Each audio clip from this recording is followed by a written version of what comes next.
आज के इस पावन ख्रिस्त त्याग में आइए हम सुनील लकड़ा और परिवार के सभी जनों के साथ मिलकर स्वर्गीय विलियम किस्पोट्टा, स्वर्गीय नोहर साय एक्का, जिनका निधन 2 मार्च को हो गया, उनकी आत्मा के अनंत शांति के लिए हम प्रार्थना करें कि ईश्वर इनके सभी छोटे बड़े पापों को माफ करे और उन्हें स्वर्ग राज्य में अनंत शांति का पुरस्कार प्रदान करे।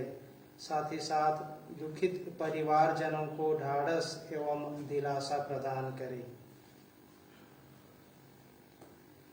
पिता और पुत्र और पवित्र आत्मा के नाम पर आमीन। हमारे प्रभु यीशु ख्रिस्त की कृपा, ईश्वर का प्रेम और पवित्र आत्मा का साहचर्य आप सबको प्राप्त हो। और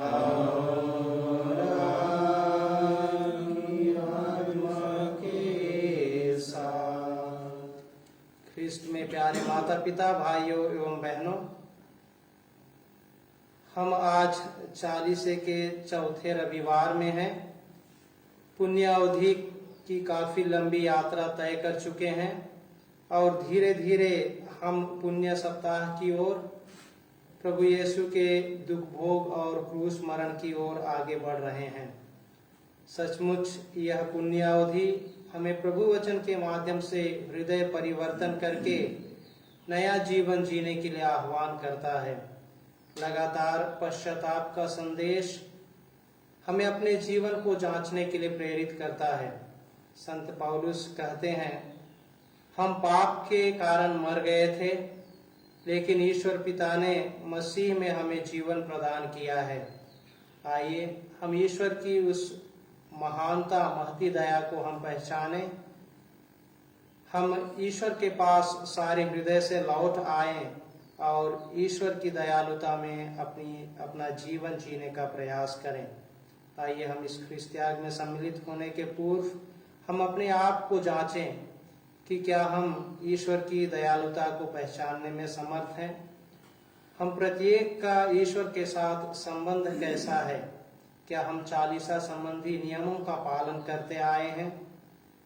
हम जरूर स्वभाव से कमजोर हैं।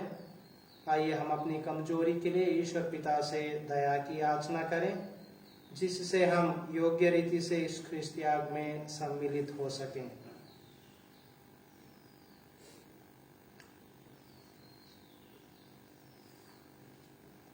हे भाइयों बहनों, मैं सर्वशक्तिमान ईश्वर और आप लोगों के सामने स्वीकार करता हूँ कि मैंने मन, वचन और कर्म से तथा अपना कर्तव्य पूरा न करने से, अपने कसूर से, अपने भारी कसूर से घोर पाप किया है।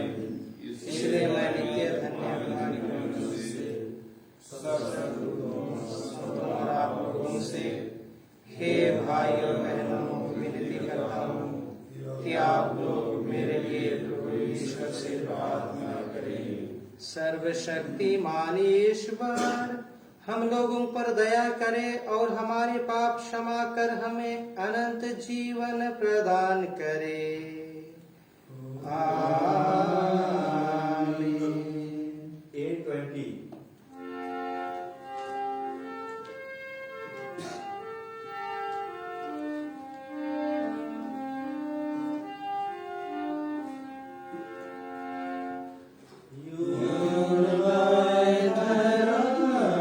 स्वर्गीय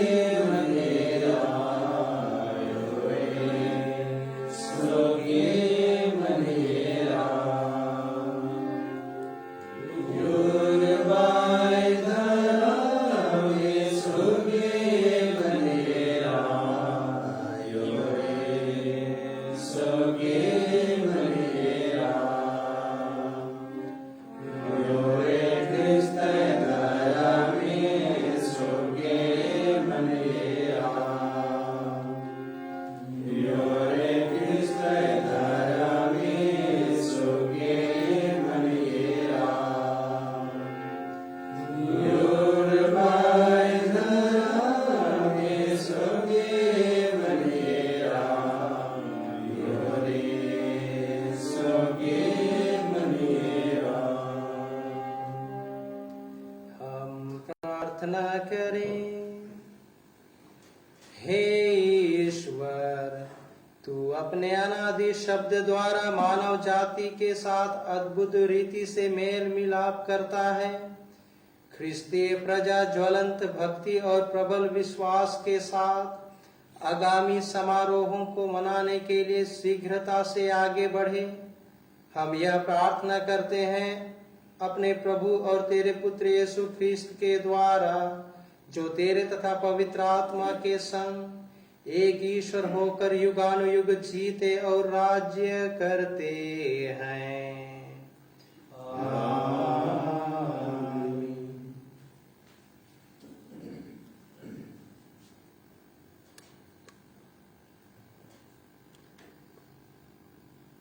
चालीसे का चौथा द्वार, पहला पाठ। दूसरा इतिहास ग्रंथ। पाठ का मूल वाक्य है, प्रभु का दंड और दयालुता, यहूदियों का निर्वासन और मुक्ति। सिदकिय्याह के राज्यकाल में अधर्म याजकों के नेताओं में और जनता में भी बहुत अधिक फैल गया, क्योंकि उन्होंने गैर यहूदी राष्ट्रों के धर्म विरोधी कार्यों का अनुकरण किया और प्रभु द्वारा प्रतिष्ठित यरूशलेम का मंदिर अपवित्र कर दिया। प्रभु उनके पूर्वजों का ईश्वर उनके पास अपने दूतों को निरंतर भेजता रहा, क्योंकि उसे अपने मंदिर तथा अपनी प्रजा पर तरस आता था। किंतु उन्होंने ईश्वर के दूतों का उपहास किया, उसके उपदेशों का निरंतर तिरस्कार किया और उसके नबियों की हंसी उड़ाई। अंत में ईश्वर का क्रोध अपनी प्रजा पर फूट पड़ा और उससे बचने का कोई उपाय नहीं रहा। बाबुल के लोगों ने इस मंदिर जलाया, यरूशलेम की चारदीवारी गिरा दी, उसके सब महलों का आग लगाकर सर्वनाश किया और उसकी सब बहुमूल्य वस्तुएं नष्ट कर दी। जो लोग तलवार से बच गए उन्हें बंदी बनाकर बाबुल ले जाया गया। वहां वे तब तक राजा और उसके वंशजों के दास बने रहे जब तक फारसी लोगों का राज्य स्थापित नहीं हुआ। इस तरह यिर्मयाह के मुख से प्रभु ने जो कहा था वह पूरा हो गया। विश्राम दिवस अपवित्र करने के प्रायश्चित के रूप में युदा की भूमि उजड़कर 70 वर्षों तक पड़ी रहेगी। यिर्मयाह द्वारा घोषित अपनी वाणी पूरी करने के लिए प्रभु ने फारस के राजा तीरूस को उसके शासनकाल के प्रथम वर्ष में प्रेषित किया कि वह अपने संपूर्ण राज्य में यह लिखित राज्य प्रसारित करे। फारस का राजा तीरूस कहते हैं, प्रभु स्वर्ग के ईश्वर ने मुझे पृथ्वी के सब राज्य प्रदान किए और उसने मुझे यहूदिया के यरूशलेम में एक मंदिर बनवाने का आदेश दिया है। ईश्वर उनके साथ रहे जो तुम लोगों में उनकी प्रजा के सदस्य हैं। वे लोग यरूशलेम की ओर प्रस्थान करें। प्रभु की वाणी। ईश्वर को धन्यवाद। वचन अनुवाद क्या। हे प्रभु, यदि मैं तुझे याद ना करूं तो मेरी जीभ तालू से चिपक जाए। हे प्रभु, यदि मैं तुझे याद नहीं करूं तो मेरी जीभ तालू से चिपक जाए। बाबुल की नदियों की तट पर बैठकर हम सियोन की याद करते हुए रोते थे। आसपास खड़े मजनू के पेड़ों पर हमने अपनी वीणाएं टांग दी थी। हे प्रभु, यदि मैं तुझे याद ना करूं तो मेरी जीभ तालू से चिपक जाए। हे प्रभु यदि मैं तुझे याद ना करूं तो मेरी जीभ तालू से चिपक जाए। जो लोग हमें बंदी बनाकर ले गए थे वे हमसे भजन गाने को कहते थे। हम पर अत्याचार करने वाले हमसे आनंद के गीत चाहते थे। वे हमसे कहते थे सियोन का कोई भजन सुनाओ। हे प्रभु यदि मैं तुझे याद ना करूं तो मेरी जीभ तालू से चिपक जाए। हे प्रभु यदि मैं तुझे याद ना करूं तो मेरी जीभ तालू से चिपक जाए। हम पराये देश में रहते हुए प्रभु का भजन कैसे गा कर सुनाएंगे। यरूशलेम यदि मैं तुझे भुला दूं तो मेरा दाहिना हाथ सूख जाए। हे प्रभु यदि मैं तुझे याद ना करूं तो मेरी जीभ तालू से चिपक जाए। हे प्रभु यदि मैं तुझे याद ना करूं तो मेरी जीभ तालू से चिपक जाए। यदि मैं तुझे याद नहीं करूं, यदि मैं यरूशलेम को अपना सर्वोत्तम आनंद नहीं मानूं तो मेरी जीभ तालू से चिपक जाए। हे प्रभु यदि मैं तुझे याद ना करूं तो मेरी जीभ तालू से चिपक जाए। हे प्रभु यदि मैं तुझे याद ना करूं तो मेरी जीभ तालू से चिपक जाए। दूसरा पाठ इफिसियों के नाम संत पौलुस का पत्र। पाठ का मुख्य अंश है हम अपने पापों के कारण मर चुके थे, प्रभु की दया ने हमें बचा लिया। ईश्वर की दया अपार है। हम अपने पापों के कारण मर चुके थे किंतु उसने हमें इतना प्यार किया कि उसने हमें मसीह के साथ जिलाया है। उसकी कृपा ने आप लोगों का उद्धार किया है। उसने यीशु मसीह के द्वारा हम लोगों को पुनर्जीवित किया और स्वर्ग में बैठा दिया। उसने हमको यीशु मसीह में जो दयालुता दिखाई उसके द्वारा उसने आगामी युगों के लिए अपने अनुग्रह की असीम समृद्धि को प्रदर्शित किया। उसकी कृपा ने विश्वास के द्वारा आप लोगों का उद्धार किया है। यह आपके किसी पुण्य का फल नहीं है, यह तो ईश्वर का वरदान है। यह आपके किसी कार्य का पुरस्कार नहीं है और इसलिए इसका श्रेय कोई भी नहीं ले सकता। ईश्वर ने हमको बनाया, उसने यीशु मसीह द्वारा हमारी सृष्टि की है जिससे हम पुण्य के कार्य करते रहे और उसी मार्ग पर चलते रहे जिसे ईश्वर ने हमारे लिए तैयार किया है। प्रभु की वाणी। जय घोष।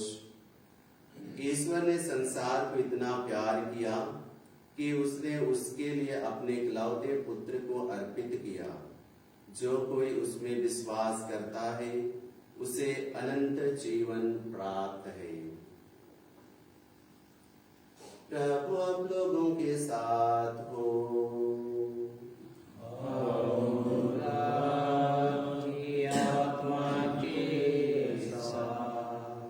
संत योहन के अनुसार पवित्र सुसमाचार।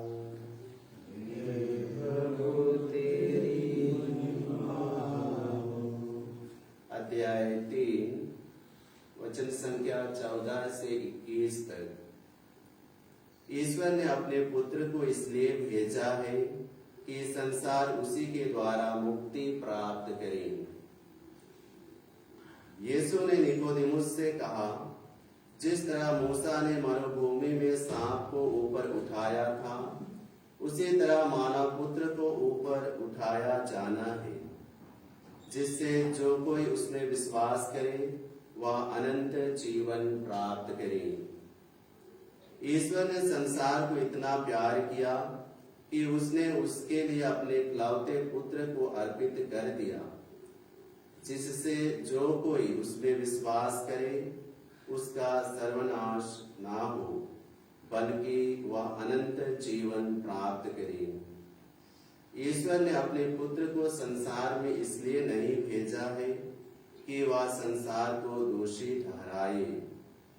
उसने उसे इसलिए भेजा है कि संसार उसके द्वारा मुक्ति प्राप्त करे। जो पुत्र में विश्वास करता है वह दोषी नहीं ठहराया जाता है। जो विश्वास नहीं करता वह दोषी ठहराया जा चुका है, क्योंकि वह ईश्वर के इकलौते पुत्र के नाम में विश्वास नहीं करता। दंडाज्ञा का कारण यह है कि ज्योति संसार में आई और मनुष्यों ने ज्योति की अपेक्षा अंधकार को अधिक पसंद किया, क्योंकि उनके कार्य बुरे थे। जो बुराई करता है वह ज्योति से बैर रखता है और ज्योति के पास इसलिए नहीं आता कि कहीं उसके कर्म प्रकट ना हो जाए। किंतु जो सत्य पर चलता है वह ज्योति के पास आता है, जिससे यह प्रकट हो जाए कि उसके कर्म ईश्वर की प्रेरणा से हुए हैं। प्रभु का सुसमाचार। स्तुति हो।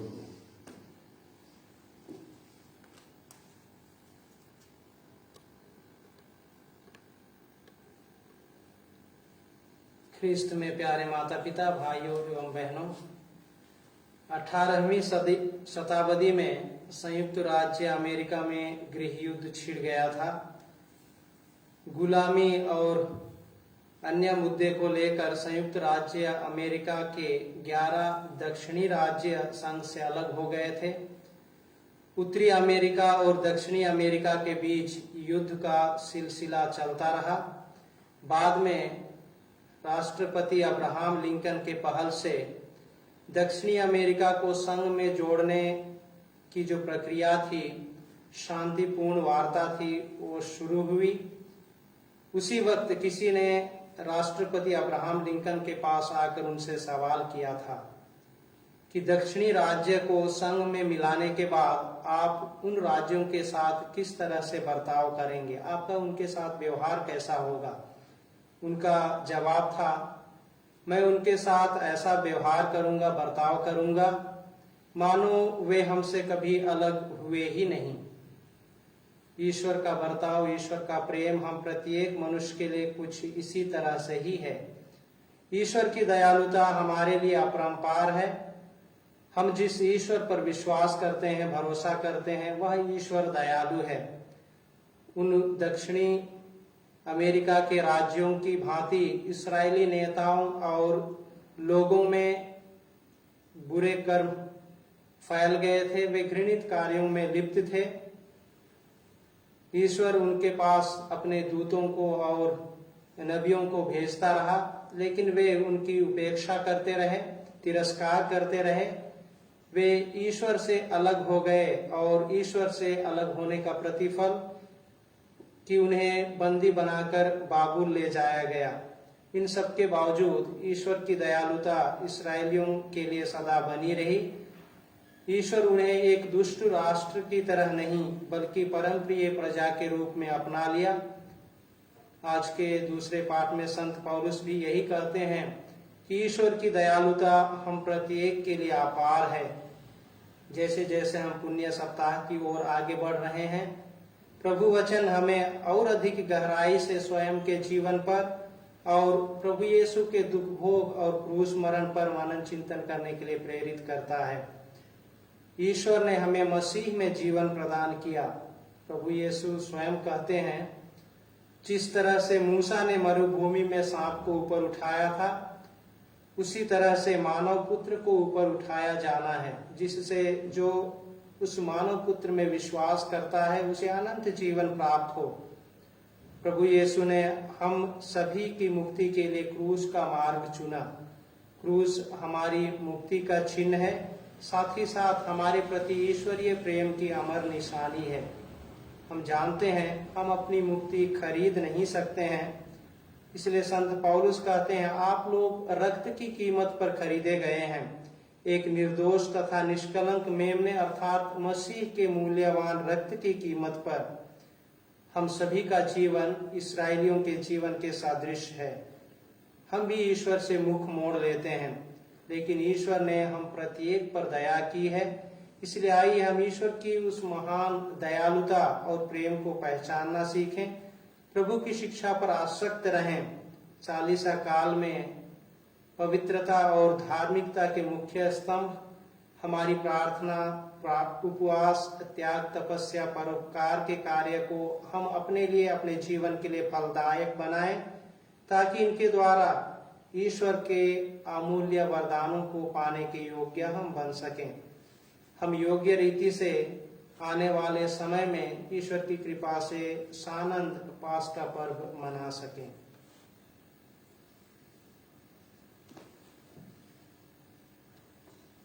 धर्मसार। मैं सर्वशक्तिमान पिता, स्वर्ग और पृथ्वी, सब दृश्य और अदृश्य वस्तुओं के सृष्टिकर्ता एक ही ईश्वर में विश्वास करता हूँ। मैं ईश्वर के इकलौते पुत्र, एक ही प्रभु यीशु ख्रिस्त में विश्वास करता हूँ, जो सभी युगों के पहले पिता से उत्पन्न है। वह ईश्वर से उत्पन्न ईश्वर, प्रकाश से उत्पन्न प्रकाश, सच्चे ईश्वर से उत्पन्न सच्चा ईश्वर है। वह बनाया हुआ नहीं, बल्कि उत्पन्न हुआ है। वह पिता के साथ एक तत्व है, उसी के द्वारा सब कुछ सृष्टि हुआ।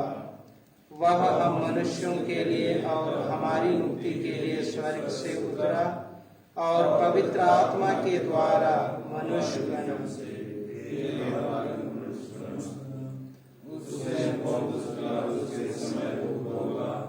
वह हमारे लिए क्रूस पर फेंका गया, वह मर गया और दफनाया गया और धर्म ग्रंथ के अनुसार तीसरे दिन फिर से जी उठा। वह स्वर्ग में आरोहित हुआ और पिता के दाहिने विराजमान है। वह जीवितों और मृतकों का न्याय करने महिमा के साथ फिर आएगा और उसके राज्य का कभी अंत नहीं होगा। मैं पवित्र आत्मा में विश्वास करता हूँ, वह प्रभु और जीवन दाता है। वह पिता और पुत्र से प्रस्फुटित होता है। पिता और पुत्र के साथ उसकी आराधना और महिमा होती है। वह नबियों के मुख से होता है। मैं एक पवित्र, कातलिक तथा प्रेरित कलीसिया में विश्वास करता हूँ। मैं पापों की क्षमा के लिए एक ही बपतिस्मा स्वीकार करता हूँ और मृतकों के पुनरुत्थान और अनंत जीवन की बाट जोहता हूँ। आमीन। प्रिय भाइयों और बहनों, हमें नित्य प्रार्थना करनी चाहिए। आइए हम विशेष रूप से इस चालीसा काल में ख्रिस्त के साथ प्रार्थना में अधिक सजग होकर अपने निवेदन ईश्वर को भक्ति पूर्वक चढ़ाएं। हम सारी ख्रिस्तीय प्रजा के लिए प्रभु से प्रार्थना करें कि इस पुण्य काल में ईश्वर के मुख से निकले प्रत्येक वचन से हम अधिकाधिक पोषित होते रहें। हम निवेदन करें, हे पिता हमारी प्रार्थना सुन। हम प्रभु से प्रार्थना करें कि समस्त संसार में चिरस्थायी शांति और सौहार्द विराजे तथा यह तपस्या काल हमारे जीवन में कृपा और मुक्ति का उपयुक्त समय बन जाए। इसके लिए हम निवेदन करें, हे पिता हमारी प्रार्थना सुन। हम पापियों तथा उपेक्षितों के लिए प्रभु से प्रार्थना करें कि वे मेल मिलाप के इस काल में ख्रिस्त की ओर लौट आए। इसके लिए हम निवेदन करें, हे पिता हमारी प्रार्थना सुन। हम अपने लिए प्रभु से प्रार्थना करें कि ईश्वर हमारे हृदयों में पापों के प्रति घृणा उत्पन्न करें और अनंत जीवन की ओर प्रेरित करें। इसके लिए हम निवेदन करें, हे पिता हमारी प्रार्थना सुन। हम सुनील लकड़ा और परिवारजनों के साथ मिलकर आज स्वर्गीय विलियम किस्पोट्टा एवं स्वर्गीय नोहर साई एक्का की आत्मा की अनंत शांति के लिए प्रार्थना करें कि ईश्वर पिता उन्हें उनके पुण्य कर्मों का पुरस्कार दे, उन्हें उनके पापों से मुक्त करे और अनंत शांति प्रदान करे तथा परिवारजनों को सांत्वना प्रदान करे। इसके लिए हम निवेदन करें। हे पिता, आइए हम कुछ क्षण मौन रहकर अपने अपने व्यक्तिगत मतलबों के लिए प्रार्थना करें।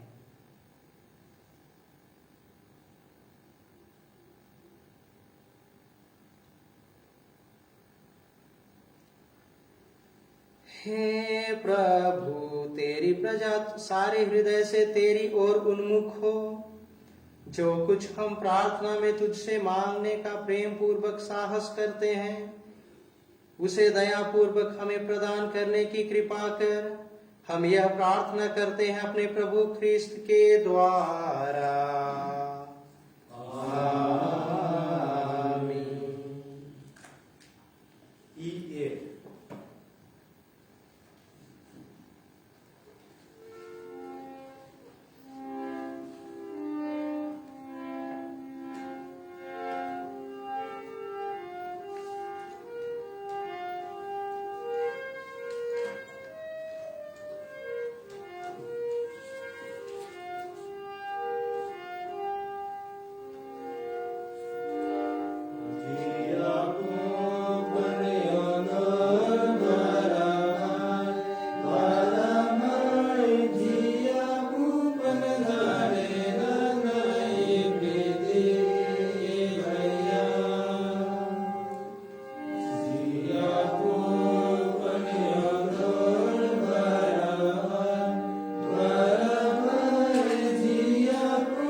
भाइयों और बहनों, प्रार्थना कीजिए कि सर्वशक्तिमान पिता ईश्वर मेरा और आप लोगों का यह बलिदान स्वीकार करे।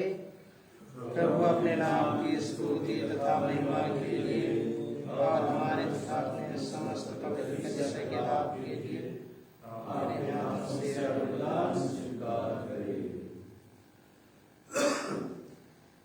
हे प्रभु, हम हर्षित मन से ये दान तेरे सम्मुख लाते हैं। ये अनंत जीवन के लिए हमारी औषधि है।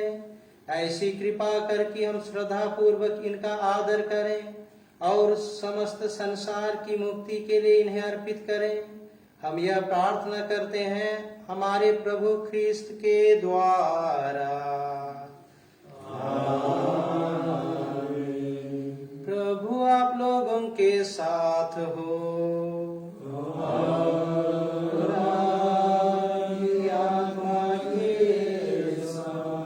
प्रभु में मन लगाइए।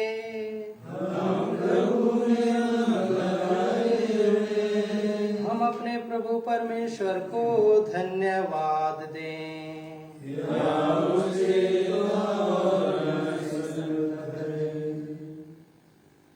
हे प्रभु पवित्र पिता सर्वशक्तिमान और शाश्वत ईश्वर, यह वास्तव में उचित और न्याय संगत है, हमारा कर्तव्य तथा कल्याण है कि हम सदा और सर्वत्र तुझे धन्यवाद दें।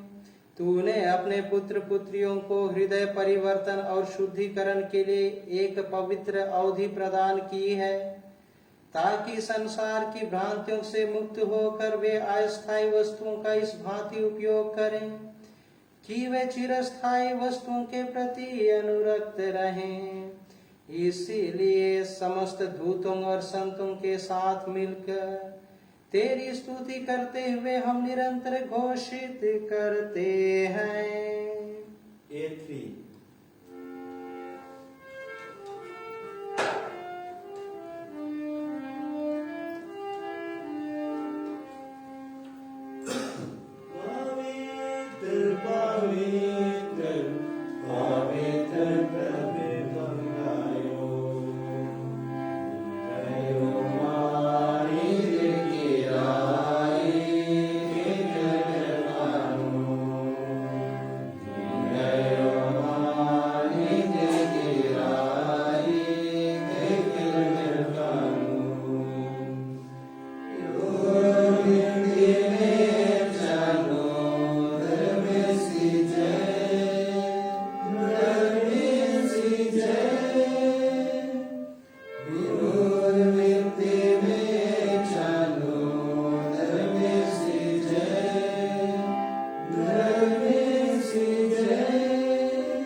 हे प्रभु, तू वास्तव में पवित्र है, सारी पवित्रता का स्रोत है।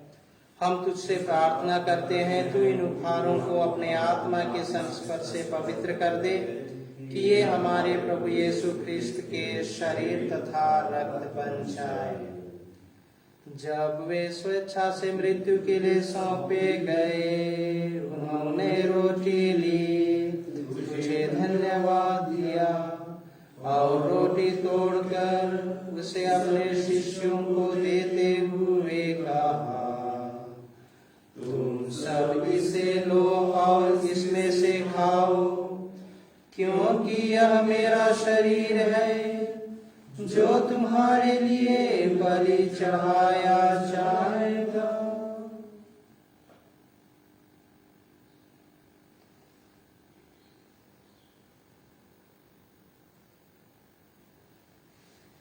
इसी भांति भोजन के बाद उन्होंने कटोरा लिया, तुझे धन्यवाद दिया और उसे अपने शिष्यों को देते हुए कहा, तुम सब इसे लो और इसमें से पियो, क्योंकि यह मेरे रक्त का कटोरा है, नवीन और अनंत व्यवस्थान कर, जो तुम्हारे और बहुतों के पापों की क्षमा के लिए बहाया जाएगा। तुम मेरी स्मृति में यह करो।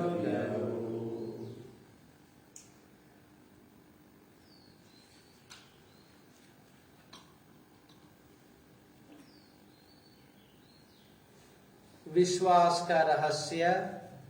हे प्रभु, हम तेरी मृत्यु और पुनरुत्थान की घोषणा तेरे पुनरागमन तक करते रहेंगे। इसलिए हे प्रभु, हम ख्रिस्त की मृत्यु और पुनरुत्थान की स्मृति में तुझे जीवन की रोटी और मुक्ति का कटोरा चढ़ाते हैं।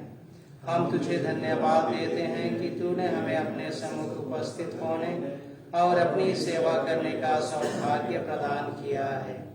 हमारा नम्र निवेदन है कि हम सब ख्रिस्त का शरीर और रक्त ग्रहण करके पवित्र आत्मा के द्वारा एकता के सूत्र में बंधे रहें। हे प्रभु, हमारे संत फ्रांसिस, हमारे धर्माध्यक्ष पतरस और सभी आत्मा के साथ विश्व भर में पहले अपनी कलीसिया की स्तुति तथा इसे प्रेम में सिद्ध बना दे। हे प्रभु, अपने सेवक स्वर्गीय विलियम किस्पोट्टा, स्वर्गीय नोहरसाई एक्का की सुधि ले, जिनको तूने इस लोक से अपने यहाँ बुला लिया है।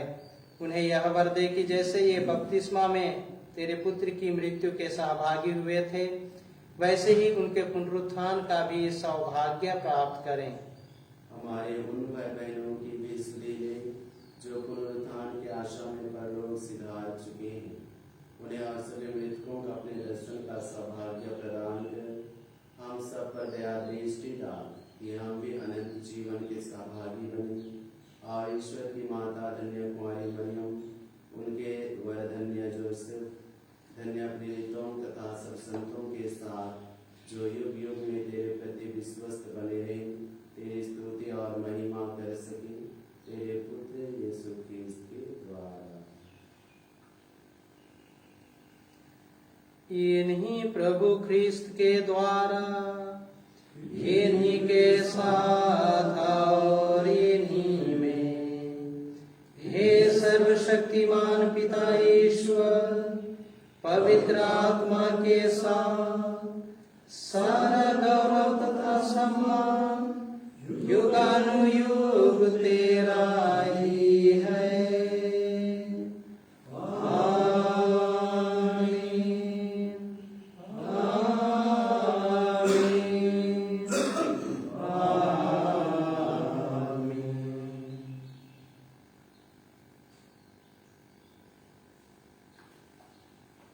हम सब मिलकर पिता ईश्वर से प्रार्थना करें जैसे प्रभु यीशु ने हमें सिखाया है। हे हमारे पिता जो स्वर्ग में है, तेरा नाम पवित्र माना जाए, तेरा राज्य आए, तेरी इच्छा जैसे स्वर्ग में वैसे पृथ्वी पर भी पूरी हो। हमारा प्रतिदिन का आहार आज हमें दे, और हमारे अपराध हमें क्षमा कर जैसे हम भी अपने अपराधियों को क्षमा करते हैं, और हमें परीक्षा में ना डालो परंतु बुराई से बचा। हे प्रभु, हम तुझसे प्रार्थना करते हैं, सभी बुराइयों से हमें बचा, और इस जीवन में हमें कृपा पूर्वक शांति प्रदान कर। हम तेरी दया से सदा पाप से दूर और हर विपत्ति से सुरक्षित रहें, और उस दिन की प्रतीक्षा करते रहें जब हमारे मुक्तिदाता यीशु ख्रीस्त फिर आकर हमारी धन्य आशा पूरी करेंगे। क्योंकि तेरा राज्य, तेरा सामर्थ्य और तेरी महिमा अनंत काल तक बनी रहती है। हे प्रभु यीशु ख्रीस्त, तूने अपने प्रेरितों से कहा है, मैं तुम्हारे लिए शांति छोड़ जाता हूँ, अपनी शांति तुम्हें प्रदान करता हूँ। तू हमारे पापों पर नहीं, अपनी कलीसिया के विश्वास पर दृष्टि डाल, और प्रेम पूर्वक उसे शांति तथा एकता प्रदान कर। तू युगानुयुग जीता और राज्य करता है। प्रभु की शांति सदा आप लोगों के साथ हो। और आपकी आत्मा के साथ। परस्पर शांति अभिवादन कीजिए। ईश्वर ने संसार के पाप हटाए, हम प्रजा के ईश्वर की प्रेम ने संसार के पाप हटाए, हम प्रजा के ईश्वर की प्रेम ने संसार के पाप हटाए, हमें शांति प्रदान कर।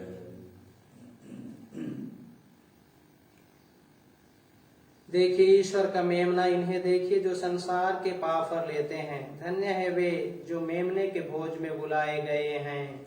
हे प्रभु, मैं ईश्वर की नहीं हूँ कि तू मेरे यहाँ आए, इंद्रिय की श्रद्धा दे और मेरी आत्मा चंगी हो जाए। क्रिस्त का शरीर तथा रक्त अनंत जीवन के लिए हम सबकी रक्षा करता रहे।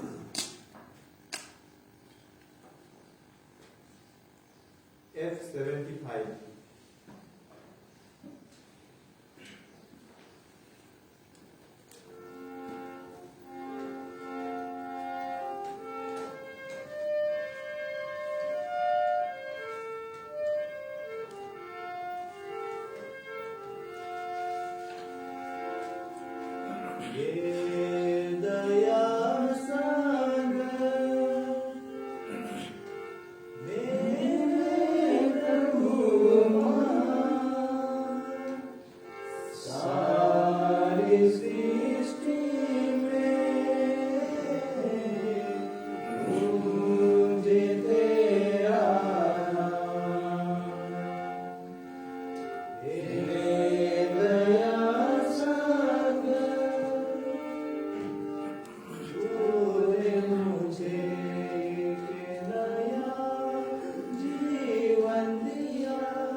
कम्युनियन अग्रस्तव।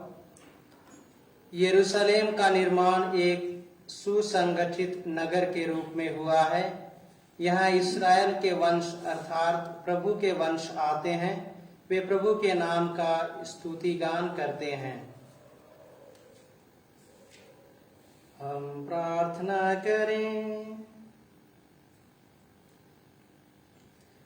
हे ईश्वर, तू इस संसार में आने वाले प्रत्येक मनुष्य को ज्योति प्रदान करता है। अपनी कृपा के आलोक से हमारा हृदय ज्योतिर्मय कर दे कि हमारे विचार सदा तेरे योग्य हो और हम सच्चे हृदय से तुझे प्यार करें। हम यह प्रार्थना करते हैं अपने प्रभु ख्रीस्त के द्वारा।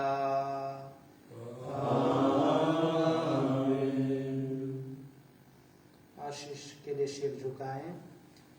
हे प्रभु, अपने भक्तों की पुकार पर ध्यान दे और दुर्बलों को सबल बना दे। मृत्यु के अंधकार में भटकने वालों को शाश्वत ज्योति तथा जीवन प्रदान कर। इस तरह सारी बुराइयों से मुक्त होकर हम ज्योति तक पहुंच सकेंगे। ऐसी कृपा कर हमारे प्रभु ख्रीस्त के द्वारा। आमीन। प्रभु आप लोगों के साथ हो।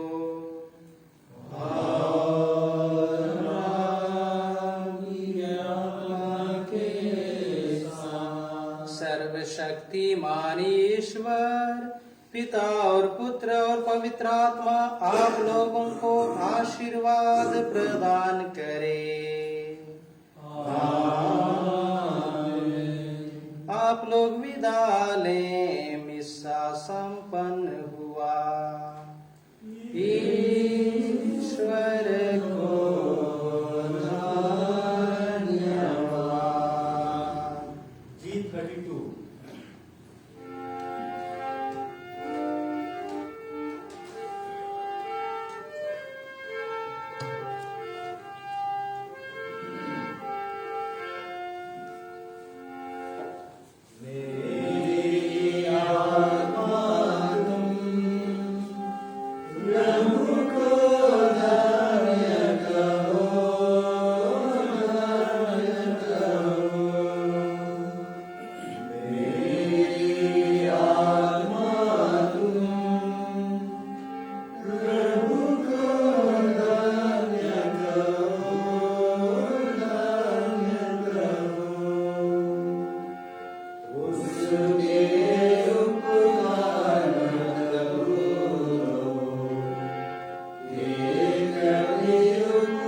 प्रभु